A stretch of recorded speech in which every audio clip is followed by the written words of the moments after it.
into Off the Field presented by Dreamfinders Homes, our first edition of 2025 with one of our newest Jaguars, Khalen Saunders, defensive lineman. Welcome to the team, first of all. Absolutely. I'm happy to be here, and I did not know I was the first, so.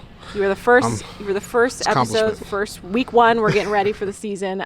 We talk a little bit non-football things, though, because we like to see what other people are up to, what the players are doing. Absolutely. You got traded here in amidst the preseason after we played the Saints, but you got the call at an interesting time. Yeah. What were you doing when you got the call about the trade? I was playing Fortnite, actually.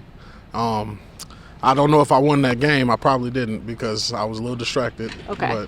But yeah, it was definitely caught me off guard, and but yeah, I was playing some good old video games when I got the call. No victory royale with that one. I don't think so. Not on that game. All right. Well, fair enough. How has the transition been for you? Obviously, you've played on two teams, played on the Chiefs, then the Saints, but everyone been welcoming thus far for you? Yeah, absolutely. From the front office all the way down to the guys, that I'm playing with, they've been nothing but open arms. Obviously, with our GM, he's actually from my hometown as well, so we spent a lot of time talking about St. Louis and stuff like that. And but yeah, man, these guys have been nothing but accommodating and open and very friendly and stuff like that, and I really appreciate it. Very cool.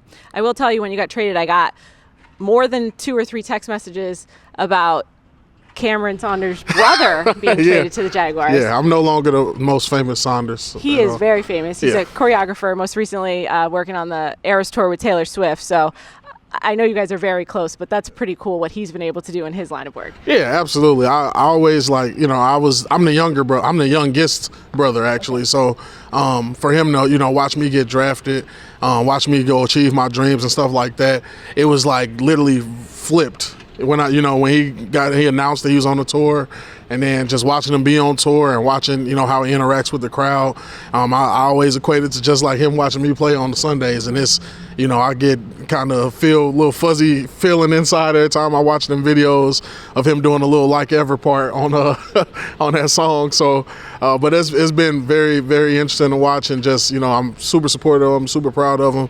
and it's very satisfying to watch. Like I said, me being the younger brother, to watch my older brother, finally get what he's been working so hard for. So, like I said, I'm super happy for him and very proud of him. You gotten into Taylor Swift? Do you have a new favorite song? Like, you go to the shows, Yes, I actually do.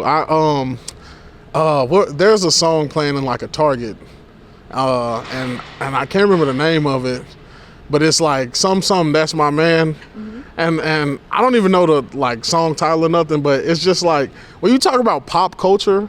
Like, this woman is everywhere. I didn't know until I start knowing the songs that I'm hearing them everywhere. But I don't know what the song is called, but it's like, na, na, na, na, na, na, na. That's my man. That song. That's my jam. I ain't gonna lie. All right, I'm sure people know. We'll tag you. And Taylor Swift's gotten involved in NFL a little bit, obviously engaged now to Travis Kelce. So I'm assuming you're expecting a wedding invitation. Absolutely. Your brother, I'm sure, will be there as well. It'll be a problem if I'm not invited. Okay. It will be a problem. It's a problem. Yeah. Let Trav know that. It will be a problem. Big problem. I love the relationship you have with your brother. I've seen a couple of interviews with you guys. I know you've had a youth football camp for a while, and most recently you made it all about inclusivity, right? Having boys, girls, LGBTQ community involved in that. Why was that so important to you?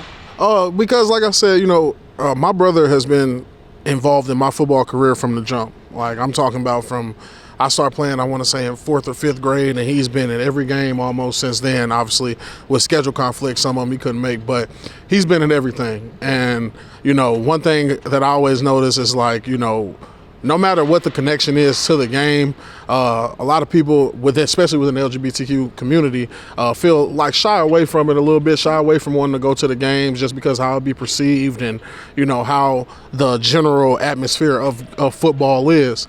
And my love and my bond with my brother trumps anything. I don't care who it is, what the organization is. Me and my brother will always be connected and really tight. So I just felt that, you know, it was a good time, especially with him coming to coming in the light and, you know, being on the Taylor Swift's tour and kind of getting some recognition and stuff.